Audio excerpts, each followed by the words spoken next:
Hi everyone, I hope you are all well. For our next lecture, we are going to be looking at the civil rights movement in the United States.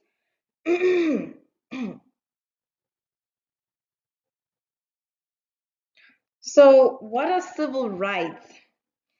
Civil rights denote the rights of individuals to equal protection under the laws of the land and equal access to public amenities and services in society.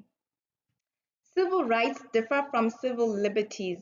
Significantly, civil liberties involve freedom of speech and expression and other freedoms of the citizens that are protected from the possible violation by the government. Civil rights, on the other hand, refer to individual members or groups, whether racial, religious, and others, who need to be treated equally by the government and even by the private parties to a certain extent.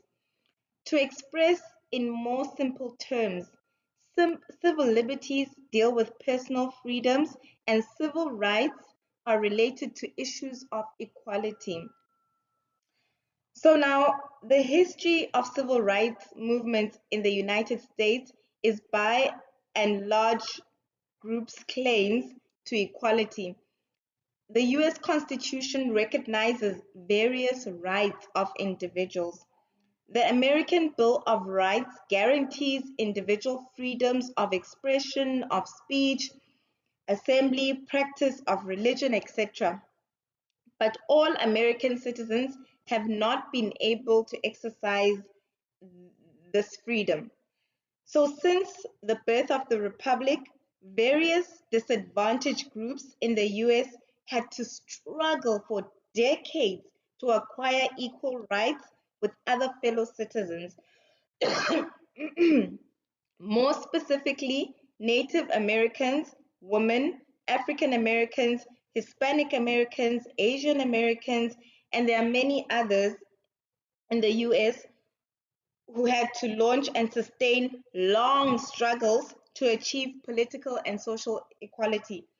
So now these groups, after prolonged discrimination, have been able to achieve in legal terms the equal protection of law, equal access to public amenities, and equal rights to vote, even as the US law does not discriminate against individuals on the grounds of race, gender, ethnicity, or religion anymore. But the civil rights movement in the US, particularly during the 1950s and 1960s, primarily sought to uplift the African Americans and allocate civil rights to them. So legal equality did not translate into reality until the civil rights movement succeeded in its goals. So the history of America is witness to the fact that the disadvantaged groups rarely achieved legal equality without having to struggle for it. So powerful groups always resist granting disadvantaged groups a greater degree of equality.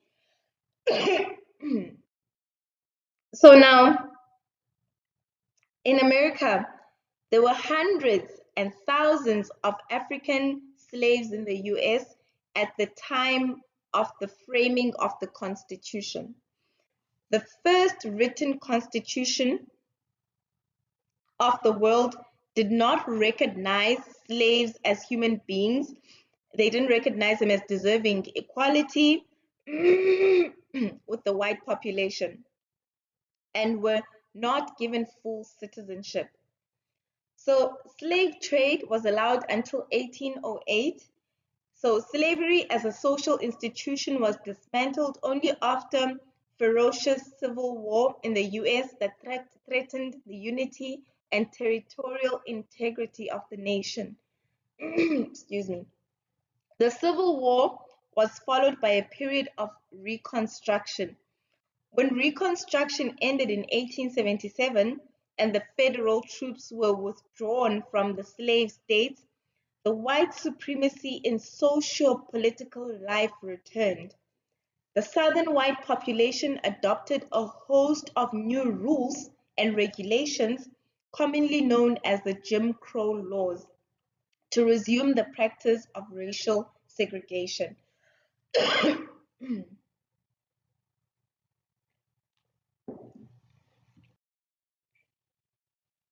So now the Black people could not share the same public facilities and educational institutions with the white population.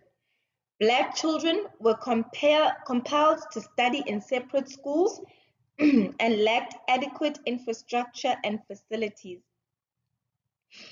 Blacks could not enter hotels and restaurants meant for whites. Racial segregation was also practiced in public transportation facilities. Significantly, the Supreme Court of the United States sided with the dominant white population by upholding the Jim Crow laws in a case which was Plessy versus Ferguson in 1896. The U.S. Supreme Court ruled that separate facilities for the two races did not violate the Constitution so long as the facilities were equal. The court also pointed out that the Constitution could do little to bring about racial equality if one race happened to be inferior to the other.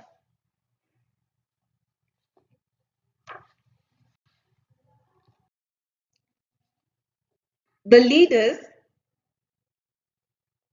of the Black community resisted such practices and relentlessly fought against racial discrimination and bigotry by resorting to legal means. But the legal method brought little relief until the 1930s, when the U.S. Supreme Court began to alter its opinion rather in a modest way. The court ruled that if no facilities existed for the African Americans, they must be permitted to use the facilities reserved for the white population.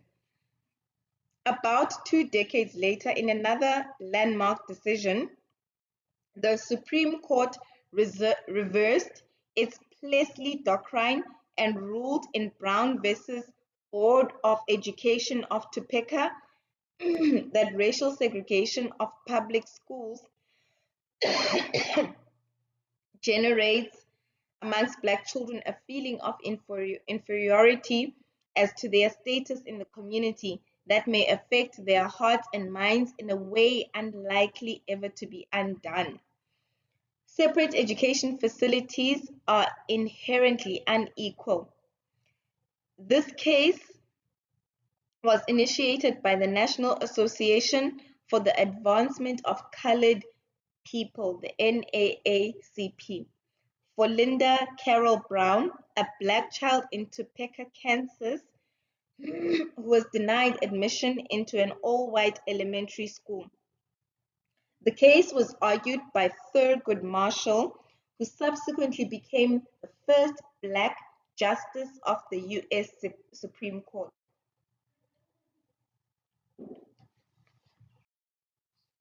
The Brown decision was not welcomed by the Southern white population.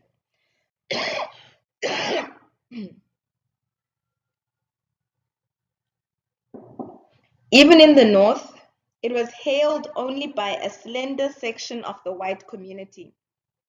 3 years after this decision, in the city of Little Rock, Black children were not allowed to enter the white public school, and the problem was resolved only after President Dwight D. Eisenhower placed the ANG,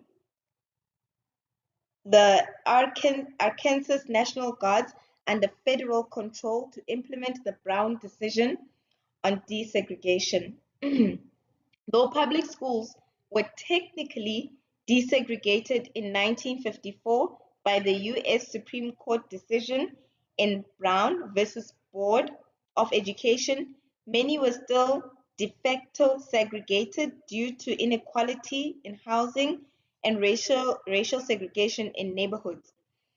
So now the Supreme Court held that not only were separate but also equal schools inherently unequal.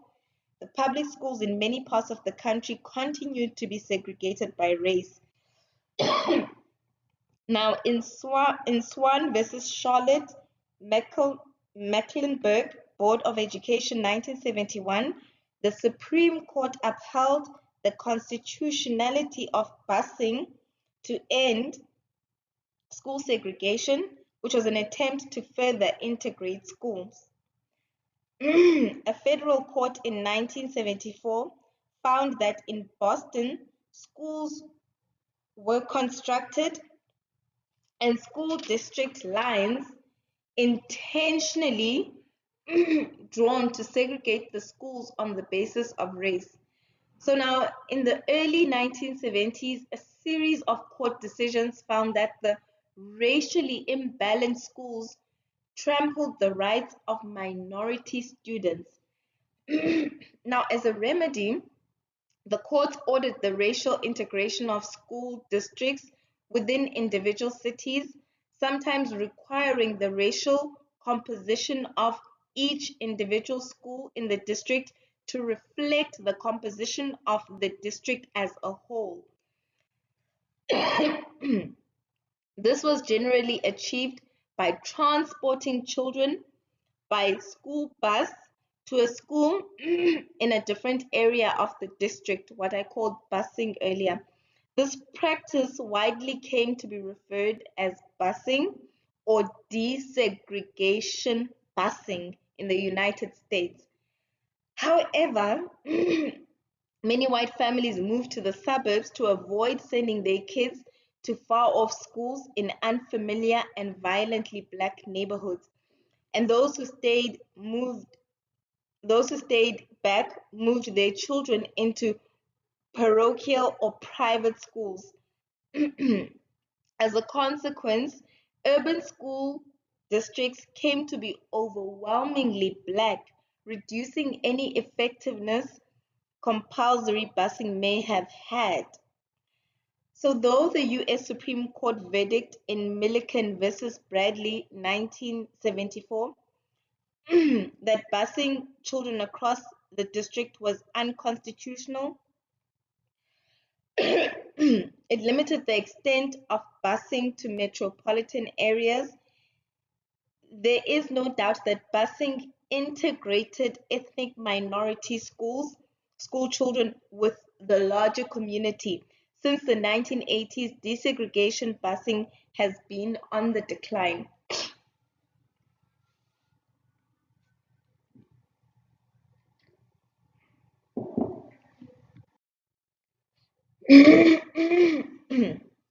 So now looking at the Black Civil Rights Movement, when we look at America's founding documents, like the Declaration of Independence and Constitution, they promised freedom and equality to everyone.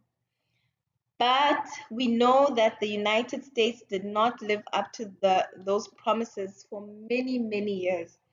So Western civil rights activity began long before World War II.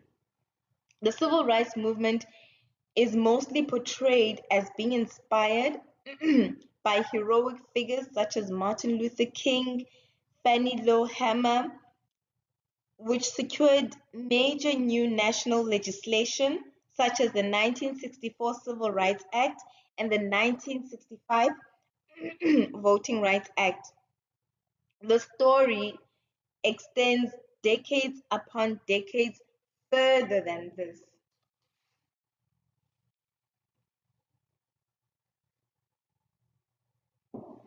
And we're going to see how further it extends. So one of the first challenges, excuse me, one of the first challenges came in post-Civil War Nevada. In 1864, less than 1 year after statehood, African American residents from Virginia City, formed the Nevada Executive Committee to fight for equal rights, including the right to vote. Led by Dr. W.H.C. Stephenson, a recent arrival from Rhode Island and the only practicing physician in the far West, they fought for African American male suffrage, the right to testify in court, and the end of the exclusion of African American children from public schools. So during the January 1st, 1866 anniversary celebration of the Emancipation Proclamation, Stephenson told a predominantly white Virginia City audience, "It is for colored men to fearlessly meet it is for colored men to fearlessly meet the opponents of justice. Let colored men contend for equality before the law. We want nothing short of civil and political rights."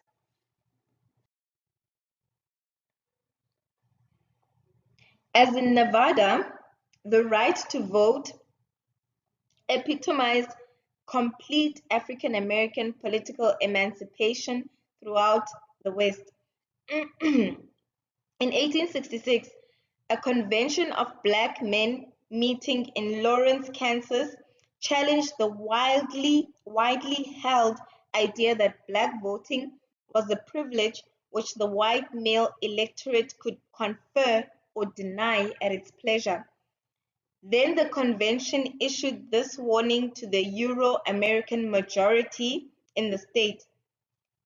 It reads, "Since we are going to remain among you, we believe it unwise to take from us as a class our natural rights.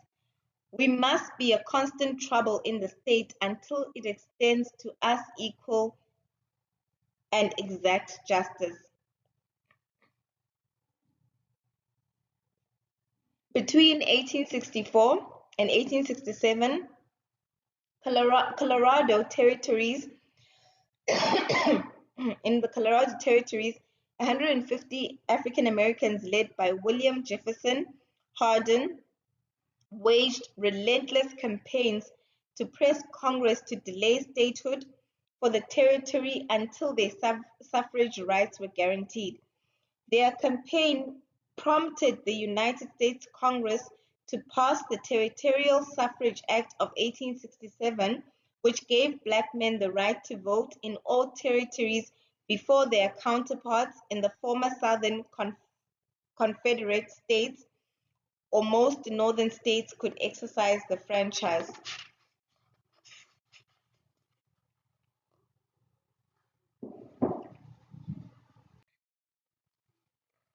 On January 10, 1867, the Congress passed the Territorial Suffrage Act, which allowed African American men in the Western territories to vote. So now what happens after these men can vote in the Western territories? After voting, the most important question for African American Westerners was access to public education. In Portland, Oregon, Sacramento, California, and Helena, Montana, for example, African American students were denied entry into public schools despite the taxpayer status of their parents. Not surprisingly, racial segregation in public schools was extensive in places like Oklahoma and Texas.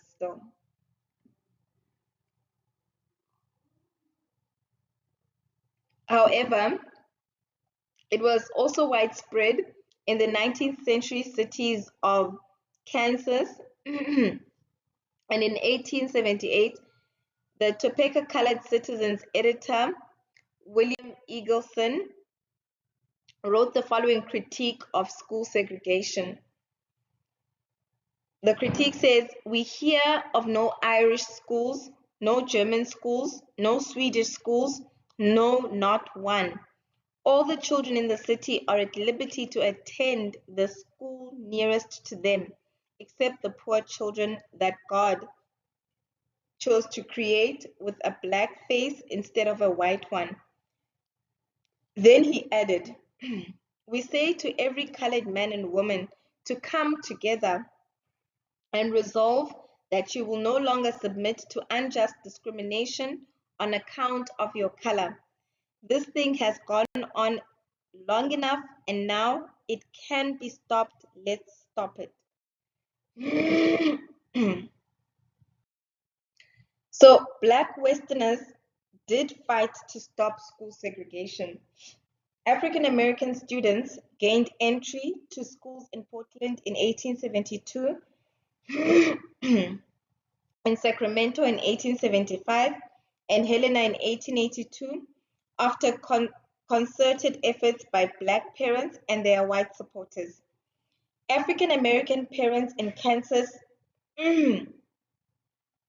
fought longer. The first lawsuit challenging segregation in the state was filed in 1881, 73 years before the famous Brown versus Board of Education case was finally decided in 1954. Yet by the 1950s, an urgency grew, born of the World War II promise of democracy, a rapidly growing African American population, and the flowering of post-war liberalism. when Western white politicians such as Oregon's Mark Hatfield and Arizona's Stuart Udall embraced civil rights issues for the first time. In 1950, in fact, it marked an optimism about the region's racial future. Civil rights activity in the West took two distinct forms. The legal campaigns that were used The legal campaigns used the courts to desegregate public schools, which many Black Westerners came to view as central to economic and political advancement. But Black Westerners also engaged in what we call direct action protests, for example, demonstrations such as sit-ins, boycotts, and other civil disobedience activities to eliminate discrimination. Now we're going to look at organizations that were involved in this. The first organization is the NAACP, which is the National Association for the Advancement of Colored People. This is the first big organization we are going to talk about. The NAACP was founded in 1909 by Ida B. Wells, W.E.B. Du Bois, Mary White Ovington, and Moorfield Story. There are a series of great heroes who founded this organization. We see in their charter the mission of the NAACP was to promote equality of rights and eradicate caste or race prejudice among citizens of the United States, to advance the interests of the colored citizens, to secure for them impartial suffrage, and to increase their opportunities for securing justice in the courts, education for their children, employment according to their ability, and complete equality before the law. So they are calling to equality at the ballot, in the courts, in the schools, at work. They basically want complete equality before the law.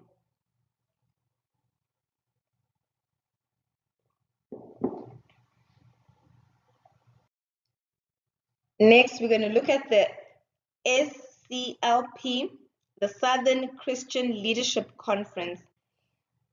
The SCLP was founded in 1957 by Martin Luther King Jr. He was their first president. There was also Ralph Abernathy, Ella Baker, Fred Shuttlesworth, Bernard Rustin. The organization made nonviolence its central tenet and had a national focus, not grassroots.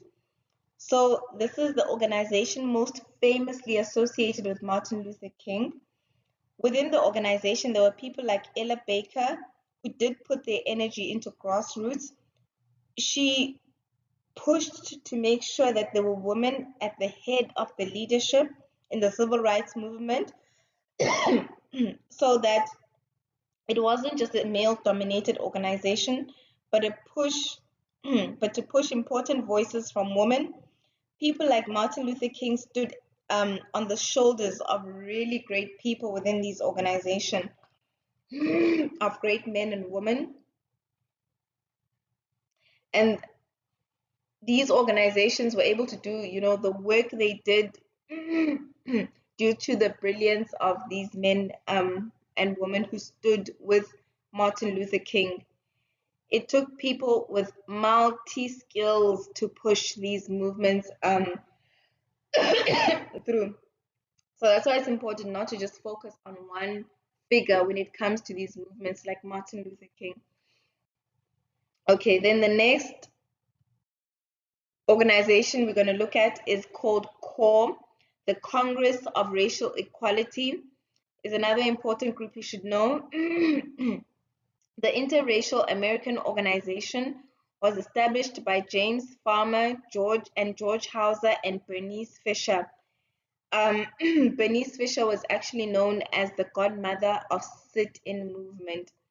The organization was formed in 1942 to improve race relations and end discriminatory policies through direct action projects. It had a broad vision of equality. They wanted to bring equality for all people, regardless of race, creed, sex, age, disability, sexual orientation, religion, or ethnic background. Its main figures were people like James Farmer, who was a practitioner of nonviolent direct action.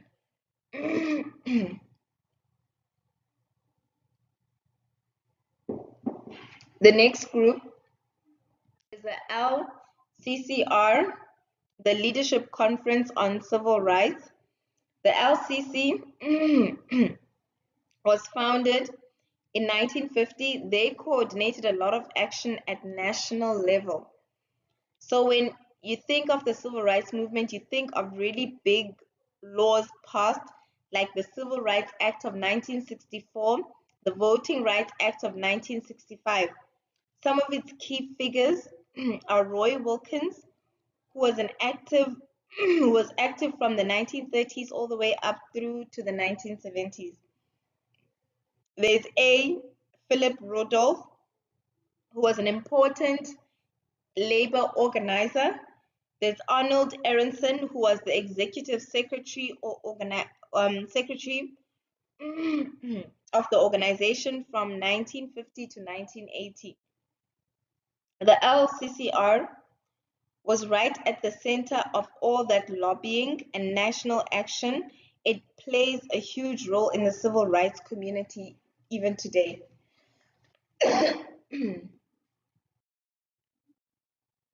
Next, we're going to look at the SNCC, the Students Nonviolent Coordinating Committee. This was the younger level of the civil rights movement. This is also signaling generational changes. There were really young people involved in the civil rights movement. This one was founded in April 1960. It grew out of the sit-in movement. Ella Baker was a key figure in bringing help bringing together the SNCC. I did mention Ella Baker earlier, where she was one of the founding members of the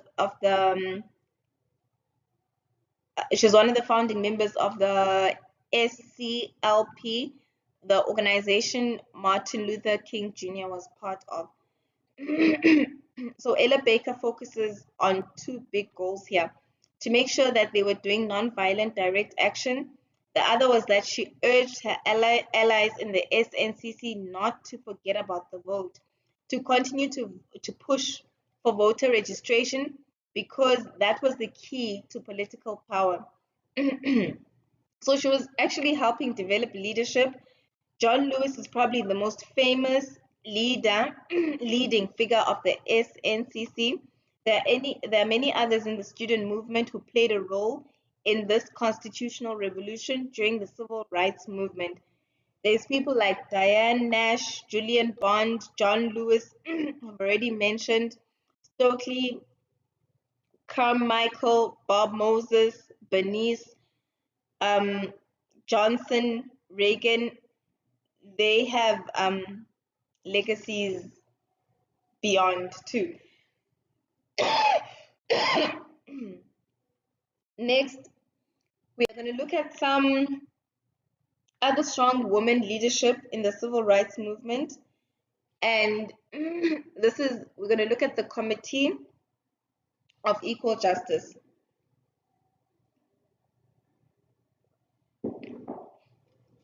The committee was founded by Rosa Parks,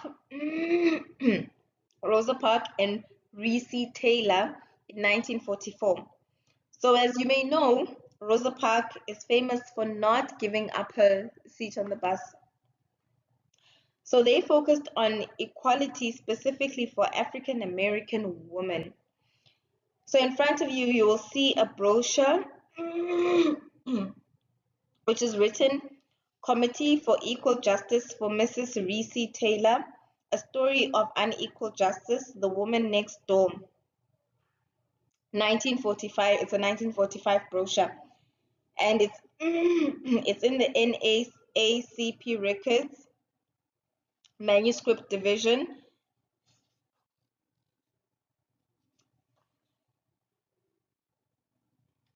So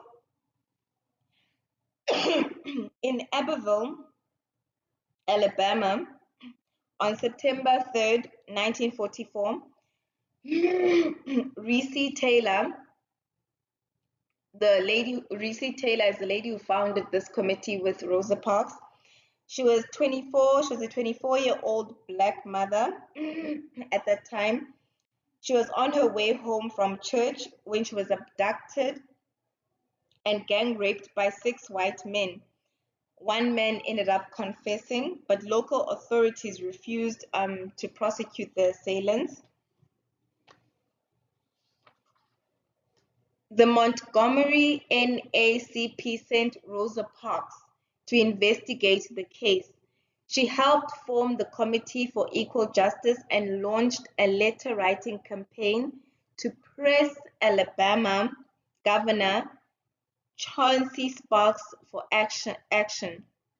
The letter led to the creation of a special grand jury, but the men were never indicted. Okay. Okay.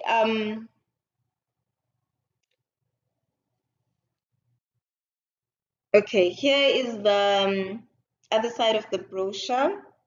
The writing is quite tiny, but the brochure reads, Miss Recy Taylor doesn't actually live next door to you. She might have. She's like your neighbor and hundreds of other Americans. 24 now. She grew up in the country and then moved to town. Not a big town. Abbeville is about 2,000. After a while, she got married and had a boy. When little Joyce was old enough to be left with friends, Miss Taylor worked in the daytime, for things must be better for the baby. Nights, she'd sew, perhaps, or sit on the porch talking with Will, her husband. Her life was like that until something happened. Last September 3rd, Miss Taylor left her child with Will and went to church with Miss Daniels, a friend, and Miss Daniels' son. After the service, they started walking home through the moonlit night. The walkers didn't pay much attention until it passed again. Then they noticed the 7 young men inside. When the car stopped inside besides them, they drew together. Miss Taylor was forced into the car at the point of a gun. The Daniels, unable to find the sheriff, found the deputy who started the hunt for the kidnappers. While he was at the home of Mrs. Taylor's father, Miss Taylor staggered in. She had been taken out into the country and criminally assaulted by 6 of the hoodlums. She gave the deputy a description of the rapist and the car. The car and its driver was found. The young man confessed and is reported to have named the others, yet none of the rapists were detained in jail. When Henry County's grand jury met on October 9th, they refused to indict the rapists in spite of the confession and the testimony of Daniels and Miss Taylor. But a new South has come into being. Forward-looking Southerners are fighting to wipe out the blot of unequal citizenship. It used to be said that in the South, a Negro has no rights a white man is bound to respect. There are sections where this is still true, such as the section of Alabama where Abbeville lies. Alabamans are refusing to allow the situation to continue. They asked for help in focusing national attention on the case. A committee was formed to make the facts and issues known. Alabama's governor was informed of the case. He assigned investigators to collect evidence against the confession. The governor asked the grand jury to meet again. Once more, feudal attitudes prevailed. The 12-6 vote necessary to indictment was not obtained, but Alabamans are demanding justice. The Birmingham, the words are so tiny on this brochure. The Birmingham News, foremost Alabama daily, insists that Henry County bring the rapists to trial. So, you've heard the details of this brochure. An interesting fact is Rosa Parks was actually also the secretary of the Montgomery chapter of the NAACP for 14 years. She was actually a very active figure in the civil rights movement more broadly. Her and Reese formed the Committee of Equal Justice to ensure a spotlight was placed on violence, especially against African American women. Rosa investigated cases involving police brutality, rape, murder, and discrimination. In 1946, the Montgomery NAACP defended the paroled Scottsboro boy, Andy Wright, and found him employment. That same year, Parks attended a leadership training program run by Ella Baker, we mentioned earlier. In 1947, E.D. Nixon was elected Alabama state president of the NAACP, and Parks became the first state secretary in 1948. Another key player we are going to look at is the Warren Court. This is the Supreme Court named after Chief Justice Earl Warren. It ran from 1953 to 1969. It played a huge role during the civil rights era. This is the court that brought us the Brown versus Board of Education declaring school segregation unconstitutional. This is a period in which the Supreme Court really emerged as an ally of civil rights movement. So this is a big deal, as you can imagine, because when we look back at the history of the Supreme Court, for much of history, it was not an ally to civil rights. So this really changes things in important ways with the Warren Court. So Chief Justice Warren and his colleagues carved out an important role for the Supreme Court in protecting minority rights. We see the court taking on the role of protecting equality and individual rights, especially for the minorities. So now in the next slide, I'm going to move us backwards a bit. I'm going to go back to the Declaration of Independence. So the fight for civil rights is not something we see just happening in the 1950s and the 1960s. So this is a document that called for being treated equally. All men are created equally, and the document says we hold these truths to be self-evident that all men are created equal, endowed by their creator with the natural rights of life, liberty, and the pursuit of happiness. This is America's founding creed from the Declaration of Independence. So something we need to emphasize here is what we see actually generations of Americans drawing on the language of the Declaration of Independence. We see this as early as 1777. In 1777, we see right after the Declaration of Independence, we see someone called Prince Hall, who is a free African American, petitioning the Massachusetts legislature, saying that slavery is inconsistent with the Declaration of Independence. And then in the 1800s, we see key figures like Frederick Douglass similarly turning to the Declaration of Independence. So Frederick Douglass was a formerly enslaved man who became a prominent activist, author, and a public speaker. He became a leader in the abolitionist movement, which sought to end the practice of slavery before and during the Civil War. After that conflict and the Emancipation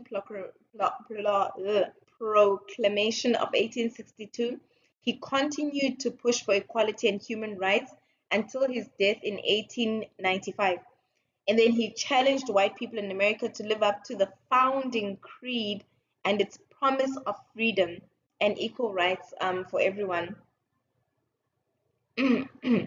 So now these pushes, they continue all the way up to the 20th century. So in one of the most famous speeches of the 20th century, Dr. Martin Luther King, I Have a Dream speech referred to the Declaration of Independence. He referred to the Declaration of Independence and the Constitution as a promissory note issued to all Americans regardless of their race. So we see the Declaration of Independence becomes an ideal for the nation to live up to. So it is being used, when we look at the Declaration of Independence, we see that it is being used to transform America to live up to those founding promises of freedom and equality. We hear, we actually hear this when we look at the speeches of these great people.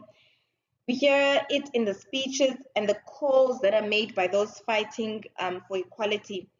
What those fighting for civil rights could do is to say that things like the Jim Crow were inconsistent with American values, the core principles of America, and the founding documents of America. Next, we're going to look at the passive resistance throughout the South.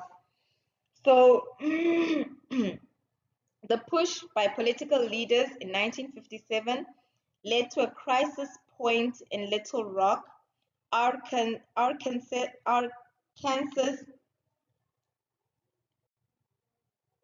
and 9 African American students called the Little Rock Nine attempted to enroll at the all-white high school.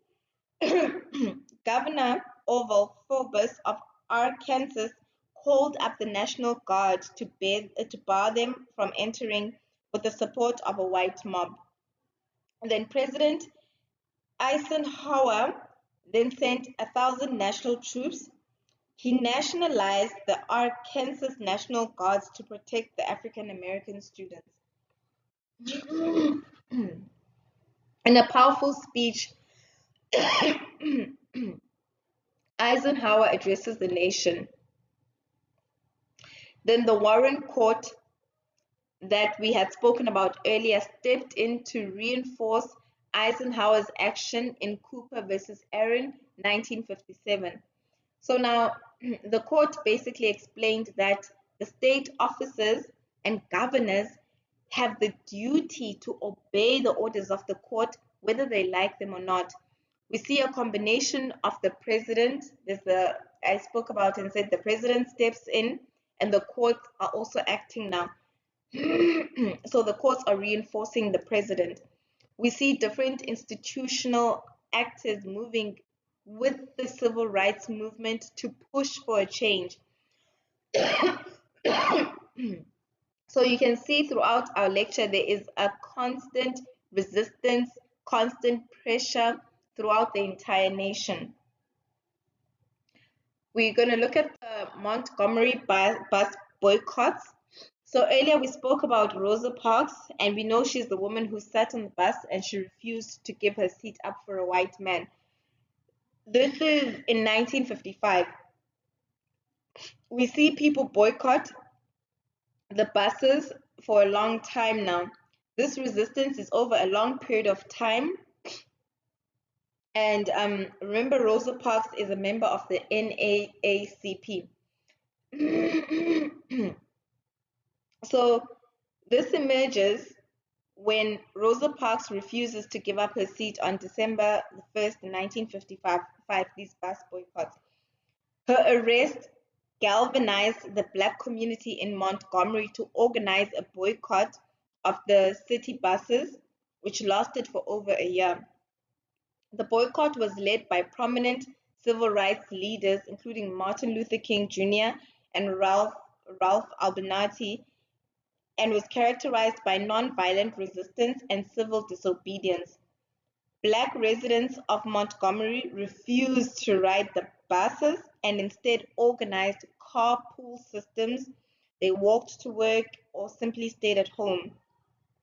So this boycott,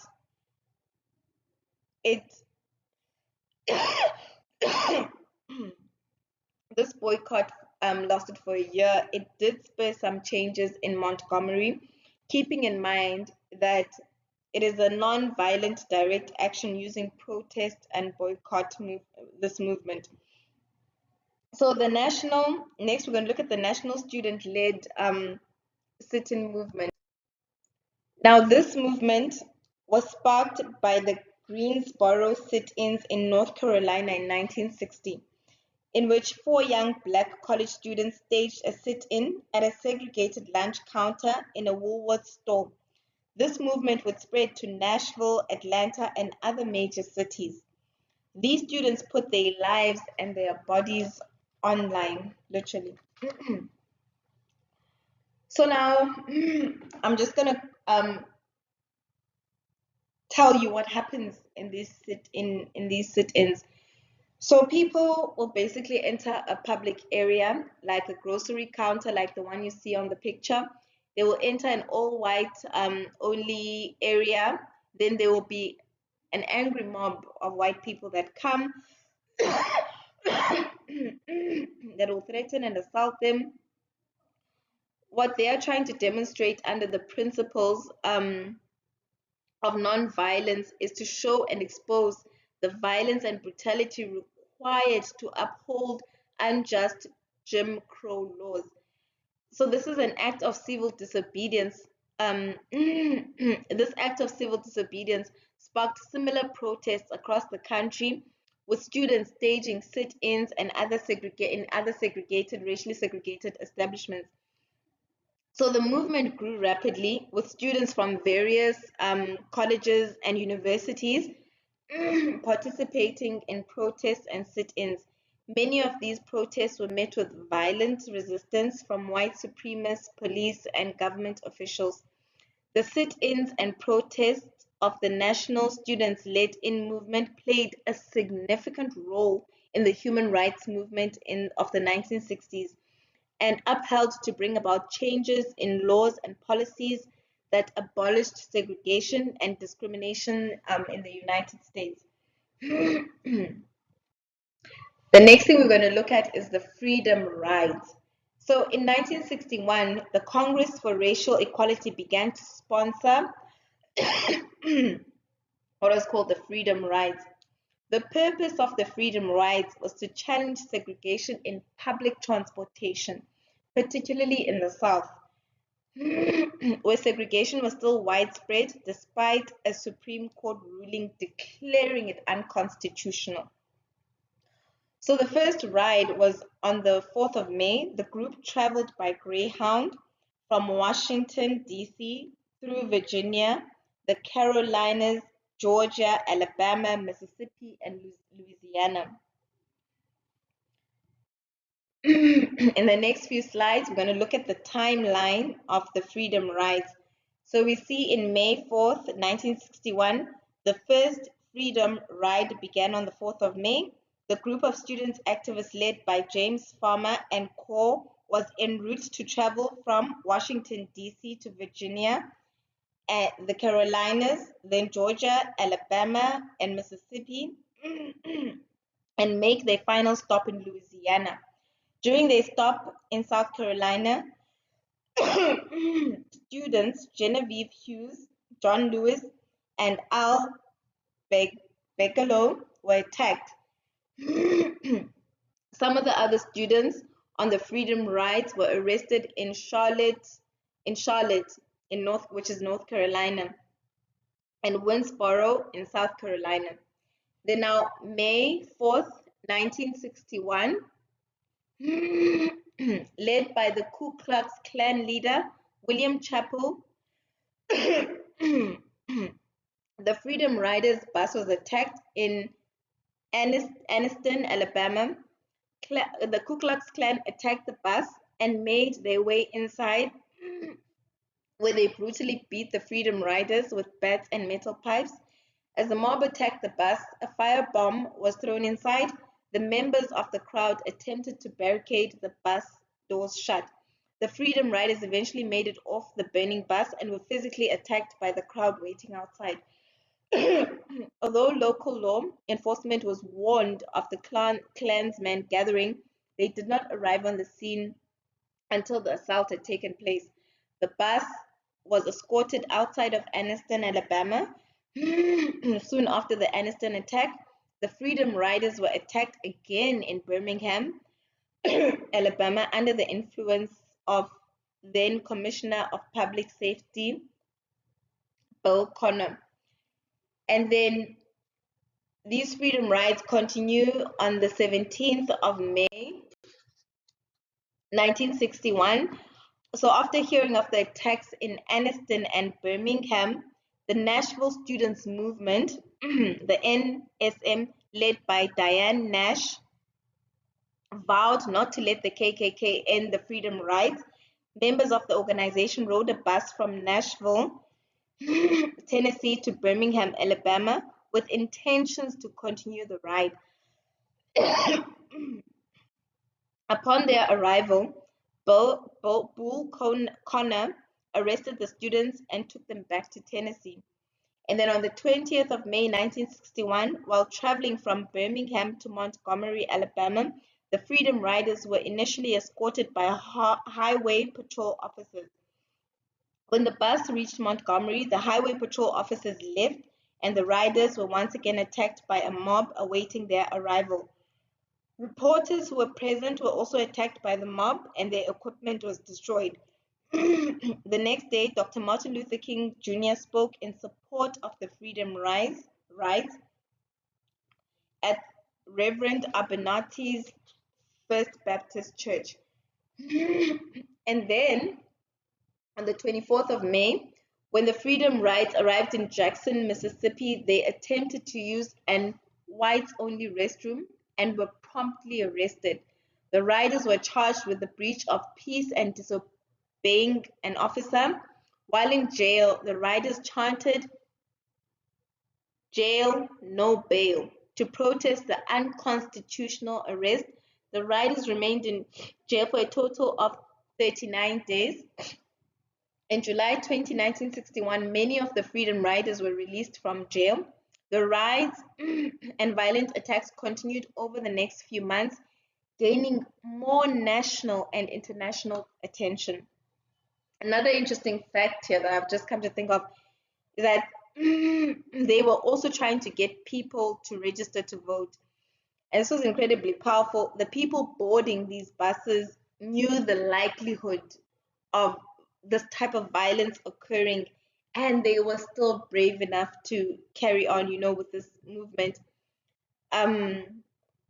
Now, the violent images on these buses, what they did is they started to reshape opinion, especially in white households in America.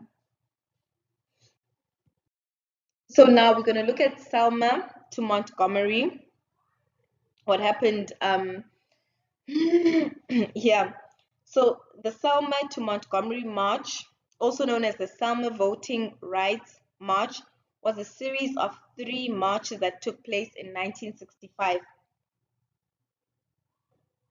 The marches were organized by civil rights activists in Selma, Alabama, in order to demand the right to vote for African Americans who were systematically defranchised by discriminatory voting practices such as poll taxes, literacy tests, and other tactics.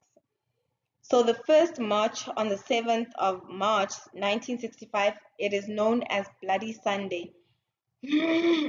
On this day, peaceful protesters led by civil rights leader John Lewis and others attempted to march from Selma to Montgomery, the state capital, to demand voting rights.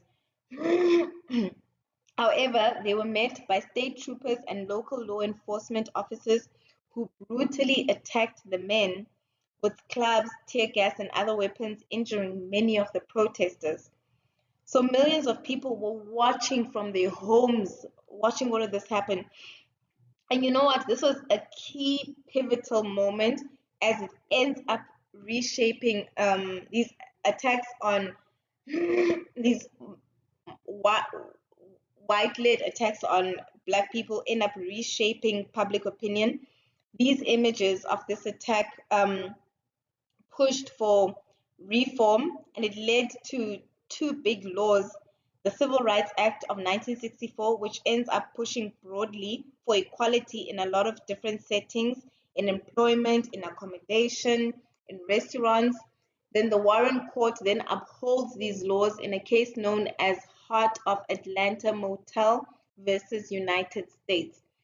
And then we have the Voting Rights Act of 1964, which ends up being passed to enforce the 15th Amendment promise to end racial discrimination to voting.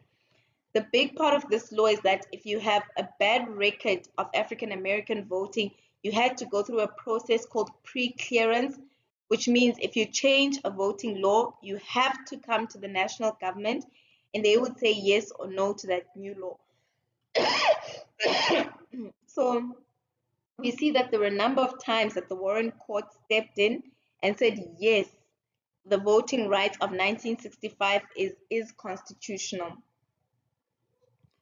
So now the events of Bloody Sunday led to a massive outcry and renewed push for voting rights legislation, culminating in the passage of the Voting Rights Act of 1965, which removed many of the discriminatory barriers to voting that had been used to disenfranchise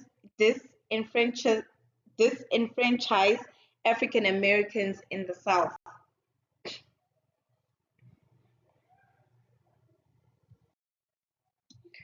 So, in conclusion, overall, the civil rights movement in America has been a long, very long, and difficult struggle. but it has also been a source of inspiration and of hope.